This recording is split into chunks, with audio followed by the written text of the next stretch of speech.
Assalamualaikum warahmatullahi wabarakatuh. Perkenalkan, masih ada Ipan dengan nomor NIM 28920500036. Saya dari Prodi Manajemen Fakultas Ekonomi dan Bisnis. Di sini saya akan mencoba menjelaskan mengenai materi pasar uang dan modal dengan dosen Bapak Mulyono SHMM. Analisis fundamental terhadap pasar uang dan modal. Fungsi utama pasar modal adalah sarana pembentukan bagi pembiayaan suatu perusahaan atau komitmen. Analisis fundamental adalah analisis perhitungan nilai intrinsik terhadap saham dengan menggunakan data keuangan perusahaan. Analisis fundamental menguraikan variabel dan data sebagai berikut. Yang pertama ada pertumbuhan pendapatan, adalah presentasi perubahan pertumbuhan pada sebuah variabel yang dihitung dalam jangka waktu tertentu. Yang kedua, rasio laba terhadap saham yang beredar. Rasio yang mencerminkan kemampuan perusahaan dalam menghasilkan laba untuk lembar saham yang beredar. Yang ketiga ada rasio pertumbuhan EPS. Diperoleh dengan memperbandingkan nilai rasio laba terhadap saham terbesar pada tahun berjalan dengan nilai EPS pada kuartal yang sama pada tahun sebelumnya. Yang keempat, rasio harga saham terhadap laba per lembar saham, yaitu digunakan untuk menilai mahal murahnya saham berdasarkan kemampuan perusahaan menghasilkan laba bersih. Yang kelima, rasio harga saham terhadap pertumbuhan laba persen, sebagai menghitung nilai wajar saham berdasarkan laba saat ini dengan potensi pertumbuhan di masa depan. Yang keenam, rasio harga saham terhadap penjualan, untuk menilai harga wajar saham yang membandingkan dengan harga pendapatan atau penjualannya. Yang ketujuh, rasio harga saham terhadap nilai buku. Rasio ini digunakan untuk membandingkan harga saham terhadap nilai buku perusahaan. Yang kedelapan, rasio utang perseroan. Rasio yang mengukur besaran penggunaan utang oleh perusahaan untuk membiayai seluruhnya. Yang kesembilan, margin pendapatan bersih atau net profit margin. Analisis fundamental mempelajari brosur atau data-data industri perusahaan, penjualan, kekayaan, pendapatan produk, dan penyerahan pasar. Evaluasi manajemen perusahaan juga membandingkan dengan pesaingnya dan memperkirakan nilai intrinsik dan saham perusahaan tersebut atau mempelajari hubungan harga saham dengan kondisi perusahaan. Ada dua pendekatan yang biasanya dilakukan dalam analisis fundamental. Yang pertama ada pendekatan top down, yaitu pendekatan yang dimulai dengan tingkatan makroekonomi, situasi dan pertumbuhan industri. Yang kedua, pendekatan bottom up atau dimulai dari tingkat mikro atau perusahaan, yang kemudian berkembang pada analisis industri dan analisis makroekonomi. Ekonomi makro adalah cabang ilmu ekonomi seputar ekonomi secara keseluruhan, termasuk kinerja, perilaku, hingga proses pengambilan keputusan. Ekonomi mikro mempelajari mengenai tentang pengambilan keputusan unit-unit, pelaku-pelaku ekonomi terkecil, konsumen, produsen, sumber di dalam suatu perekonomian yang bebas. Lalu selanjutnya di sini ada prinsip dalam analisis fundamental. Di sini ada 6 poin. Yang pertama reaksi berantai, yang kedua jarak informasi, dan yang ketiga sumber berita, serta jenis berita, berita penawaran, dan berita permintaan. Lalu kekurangan dan kelebihan analisis fundamental. Keunggulannya yaitu berguna dalam menentukan arah jangka panjang. Yang kedua, lebih mencerminkan keadaan yang sebenarnya. Yang ketiga, dapat menjelaskan lebih tepat mengenai alasan harga naik atau turun. Yang keempat, mampu memberikan dasar yang logis dalam pengambilan keputusan investasi. Kemudian mengenai kelemahan-kelemahannya, di sini ada satu, memerlukan waktu yang lama. Yang kedua, tidak efisien dalam sulit berfungsi pada pasar modal karena asumsi dasarnya pasar efisien. Yang ketiga, asumsi pasar efisien sulit diterapkan kepada informasi dapat sempurna berdasarkan atas kualitas dan waktu. Yang keempat, tidak dapat menggambarkan psikologi pasar dan investor pada saat itu. Dan yang terakhir, tidak fleksibel untuk menentukan periode waktu yang diinginkan. Lalu apakah metode analisis fundamental itu? Pada umumnya informasi fundamental memfokuskan pada statistik ekonomi, industri, dan perusahaan. Konsep dasar dalam melakukan metode analisis fundamental dengan terus-menerus mengupdate informasi yang ada.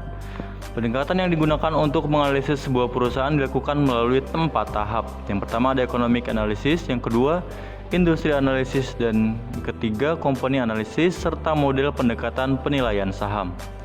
Aspek ekonomi dipelajari untuk menentukan kondisi secara makro atau keseluruhan untuk melihat lingkungan pasar saham pada saat ini dapat bersifat internasional, regional, nasional, baik secara makro maupun mikro. Industri analisis adalah yang mempelajari keadaan kompetitif dari suatu sektor industri berhubungan dengan mengidentifikasi perusahaan mempunyai potensi pada suatu sektor tertentu. Kemudian company analysis, mengetahui kesehatan finansial perusahaan yang bersangkutan. Kesehatan keuangan perusahaan dapat diketahui dengan mempelajari laporan keuangan tersebut. Yang terakhir, analisis fundamental, melalui kedua model penilaian saham yang sering digunakan. Yang pertama, pendekatan present value. Yang kedua, pendekatan price earning ratio, yaitu menaksir nilai saham dengan mengartikan laba per lembar saham dengan kelipatan tertentu. Lalu apa saja elemen dalam analisis industri? Di sini ada 4 poin. Yang pertama ada produk domestik bruto, inflasi. Yang ketiga tingkat suku bunga, dan yang keempat kurs rupiah. Ada 4 langkah analisis perusahaan menggunakan analisis fundamental. Yang pertama ada menghitung kondisi ekonomi secara keseluruhan. Di sini ada 5 poin. Apakah tingkat inflasi tinggi atau rendah? Apakah suku bunga naik atau turun? Apakah konsumen yakin atau ragu-ragu dalam mengeluarkan uang? Apakah neraca perdagangan untung atau rugi? Dan apakah sosial uang naik atau turun? Yang kedua, menghitung kondisi industri secara keseluruhan. Apakah saham yang lemah dalam industri tersebut lebih disukai daripada saham yang kuat dalam industri yang lemah? Lalu kondisi perusahaan dapat dihitung dengan menggunakan rasio-rasio. Ada net profit margin, price earning ratio, book value, price to book value, current ratio, debit ratio, dan inventory turnover. Yang keempat, menghitung nilai saham perusahaan. Di sini nilai saham overvalue atau undervalued ataupun harganya. Analisis teknikal merupakan upaya untuk memperkirakan harga saham dengan mengamati perubahan harga saham pada waktu yang lalu, volume perdagangan pada saat ini, indeks harga atau gabungan. Perubahan harga saham cenderung bengkak pada satu arah tertentu menjadi salah satu faktor adanya perkembangan. Teknik memperkirakan suatu turun rendahnya arah pergerakan saham berdasarkan data pasar historis seperti informasi harga dan volume. Prinsip analisis teknikal di sini terbagi menjadi 3 bagian. Yang pertama ada market vascular first. Penggunaan analisis ini percaya bahwa semua peristiwa sangat berpengaruh dalam harga saham. Yang kedua, harga bergerak dalam suatu tren dan tren tidak mungkin dimirip-miripkan dengan bergeraknya atau arah naik turun. Yang ketiga, aksi pasar. Artinya, para analisis menemukan kepercayaan bahwa investor akan mengulangi tindakan yang sama jika kondisi pasar yang terjadi juga sama.